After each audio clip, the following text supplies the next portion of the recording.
안녕하세요. 스포츠 뉴스 채널 구독자 여러분. 오늘 한국 축구의 슈퍼스타 손흥민 선수에 대한 다양한 소식과 전망을 심도 있게 다뤄보겠습니다. 손흥민은 현재 토트넘 호스퍼 소속입니다.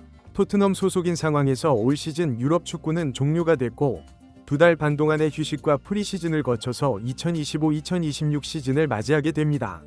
시즌 개막과 이후 일정은 6월 18일 저녁에 발표가 됩니다. 그러니까 약 2주 남은 거죠. 손흥민 선수가 그때까지 토트넘 소속이 되어 있을지는 확신할 순 없습니다. 왜냐하면 끊임없이 이적설이 나오고 있기 때문입니다. 그 이적설은 토트넘이 손흥민을 떠나보내느냐, 떠나보내지 않느냐의 문제입니다. 아니죠. 다르게 말해야겠네요. 손흥민 선수가 토트넘을 떠나느냐, 떠나지 않느냐의 문제입니다. 공신력 있는 매체나 기자를 통해서 여기저기 러브콜이 들어오고 있는 상황은 아니고 찌라시를 다루는 매체들에서 손흥민을 사우디아라비아로 판다, 사우디 클럽들이 손흥민을 원하고 있다는 기사들이 주류입니다. 손흥민은 한국 대표팀 캡틴으로서 북중미 월드컵 본선 진출을 편안하게 하느냐, 아니면 욕을 바가지로 얻어먹고 겨우 진출하느냐의 기로에 놓인 상황에서 이제 마지막 두 경기를 치르게 됩니다. 그리고 휴식 후에 우승 트로피를 들고 내한하는 토트넘의 이벤트에 참여할 것이고 뉴캐슬 유나이티드 및 K리그 올스타들과 경기도 치를 것이기 때문에 그때까지 토트넘 소속인 건 자명한 사실입니다. 이후에 아스널, 바이에른 뮌헨, 그리고 챔피언스 리그 우승팀 파리 생제르맹과의 슈퍼컵 매치를 치르게 된 후에 새로운 시즌을 맞이하게 됩니다.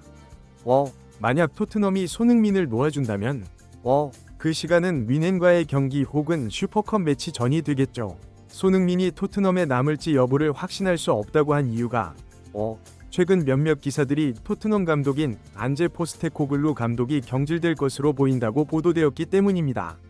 한 매체는 아예 경질됐다라고까지 하기도 했습니다. 우선 역시 공신력이 높은 매체는 아닙니다. 하지만 분위기상 내부적으로 고민을 하고 있다는 건 맞는 것 같습니다. 현재 안제 감독은 휴가 중이고 레비 회장은 해외 체류 중이라고 보도되었습니다.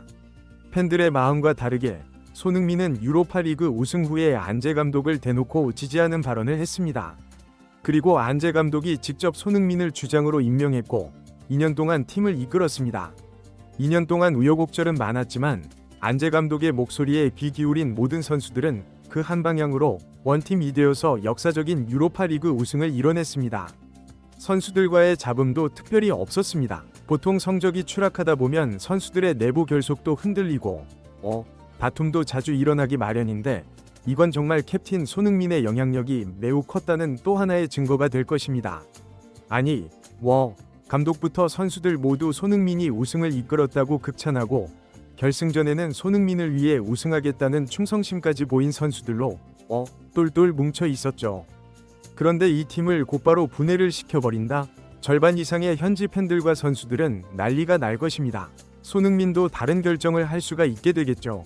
안제 감독을 경질하는 순간 당연히 새로운 감독이 다시 리빌딩을 하겠죠. 브렌트포드 FC의 토마스 프랭크 감독 이름이 물망에 오르고 있는데 이 감독은 팀에서도 3백을 쓰는 감독이기 때문에 토트넘이 2년 동안 밀어붙인 포백부터 변화가 생깁니다. 크리스티안 로메로 같은 경우에는 직접 토트넘에 남을 거라는 간접적인 의사를 밝히기도 했고 손흥민은 예전부터 아직 프리미어 리그에서 해야 할 게 많이 남아있다고 했는데 이제 나이도 전성기는 끝나는 무렵인 상황에서 또 다른 리빌딩으로 적응하고 팀을 이끌어야 한다면 불만이 터질 수밖에 없습니다. 팬들이 안제 감독이 경질되길 바라는 것도 있지만 손흥민이 이제 토트넘을 떠나길 바라는 팬들도 많습니다. 그럼 얼마나 많을까? 개인적으로 볼 때는 전 국민이 투표를 하는 것도 아니고 축구 자체를 사랑하는 팬들이라면 손흥민이 떠나는 게 맞다고 볼 것 같고 그냥 손흥민을 좋아하는 찐팬들이라면 토트넘에 있든 어디로 이적하든 크게 동요되진 않을 것 같습니다. 손흥민이 토트넘에 남아야 한다는 주장보다 손흥민이 토트넘에 남는다면 아직 그의 축구 열정은 식을 리가 없습니다. 우선 챔피언스 리그에 진출해 있기 때문에 동기부여가 확실합니다. 그리고 자신이 이끄는 팀이 3년 차로 접어들면서 팀이 점점 더 융화된 상황에서 명예회복할 기회가 생기기도 했습니다. 지금 이런 잡음들이 나온 이유는 유로파 리그 우승은 했지만 리그 성적이 팀의 가치와 걸맞지 않은 강등권 바로 위의 순위로 시즌이 종료되었기 때문입니다. 이런 기록을 수십 년 후에 현지 팬들이 확인을 하게 될 때는 그냥 최악의 시즌이라고만 알고 있겠죠. 일부 팬들이 토트넘의 실력은 강등되는 게 마땅하다고까지 했었는데 정말 그런 날이 올 뻔했습니다. 만약 손흥민이 우승을 하지 못했다면 최악의 캡틴으로 불명예를 안았을 겁니다. 진짜 생각만 해도 끔찍하네요. 결과적으로 우승을 하면서 챔피언스 리그에 진출했기 때문에 손흥민은 다시 마음을 잡고 팀에 집중할 동기부여가 생겼습니다. 그리고 손흥민이 한 팀에서 같은 감독과 3년 동안 캡틴으로 있다는 것도 의미가 있습니다. 그건 우선 감독의 전술 이해도 더 확실해지고 선수들과의 호흡도 당연히 더 좋아졌다고 봐야죠. 이건 매우 의미가 큽니다. 자, 맨체스터 유나이티드는 빅클럽입니다. 빅클럽인데 10여 년 동안 명성에 걸맞은 성적을 내지 못했습니다. 리그 우승은 택도 없고 조세 무리뉴 감독이 팀을 이끌면서 유로파 리그 우승을 시켰지만 이후의 성적은 FA컵 우승과 코로나 시기에 어수선한 시즌으로 리그 2위를 했던 게 최고 성적입니다. 돈을 아무리 쏟아부어도 리그 우승과는 거리가 매우 멀었고 챔피언스 리그는 16강 진출도 버거웠습니다. 그 이유 중 하나가 바로 감독이 팀을 정비할 기회를 주지 않았기 때문입니다. 성적이 안 나오면 그냥 다 경질입니다. 무리뉴 감독은 인터뷰를 통해서 맨유를 2위로 이끈 게 인생 최고의 업적이라고 한 적도 있습니다.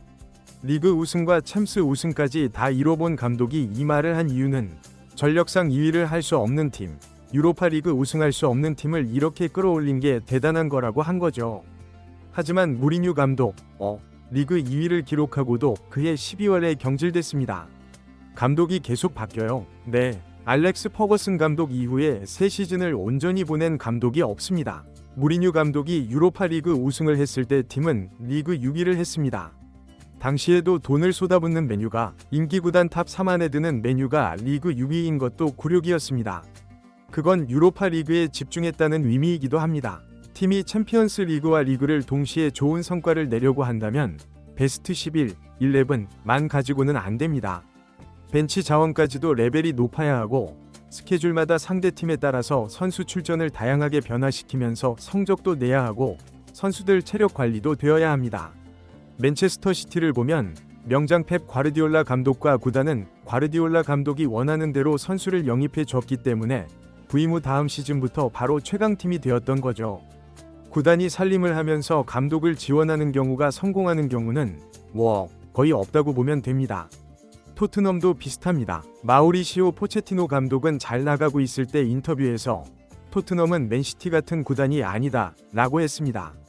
챔피언스 리그에서 성적을 못 냈을 때 리그 성적이 괜찮았고 챔피언스 리그에서 준우승을 했을 때는 극적으로 4위를 해서 챔스에 나갈 수 있었고 이후부터 토트넘은 점점 추락했습니다.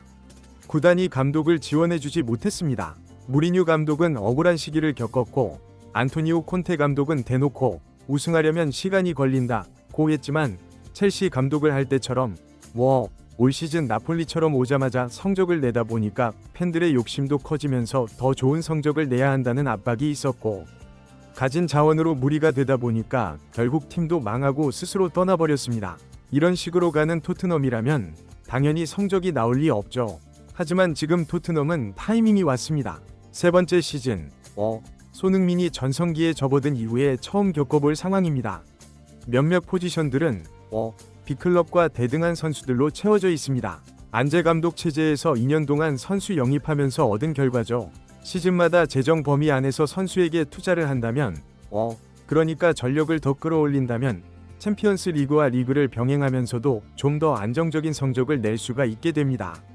현재로선 토트넘에게 이상적인 걸 기대하지 말고 딱 3자리 정도만 수준급의 선수를 영입한다면 토트넘은 훨씬 좋은 성적을 낼 수 있다고 봅니다. 그래야 부상자도 줄어들죠. 안제 감독도 원하는 목표에 도달시키기 위해서 선수들의 훈련 강도도 강할 수밖에 없었을 거고 선수들이 팀 레벨에 맞지 않게 110%를 하려고 하다 보니까 부상자도 더 자주 발생하게 된 겁니다. 안제 감독이 경기를 풀어가는 방식이 계속 달라지고 있다는 건 팬들도 알고 있을 것입니다. 선수들 레벨이 낮아서 재미없는 경기도 있었지만 베스트 멤버로도 실리를 추구하는 경기도 했죠. 네, 안제 감독은 지금 보유한 선수와 두세 명이 퀄리티 있는 젊은 선수, 진짜 에베레치 에제 같은 선수 영입하면 막강해지는 건 확실할걸요? 네, 싼 영입은 솔직히 개인적으로 좀 반대입니다. 손흥민도 이제 60분에서 70분 정도 뛰고 교체 출전으로 30분 정도만 출전하는 식으로 시즌을 치러야 하고 진짜 선수 추가 영입해서 캡틴 손흥민의 세 번째 시즌을 멋지게 보내는 게 가장 좋지 않을까요? 네. 여러분의 의견은 어떤지 궁금하네요. 댓글로 남겨주시고 좋아요도 부탁드립니다. 감사합니다.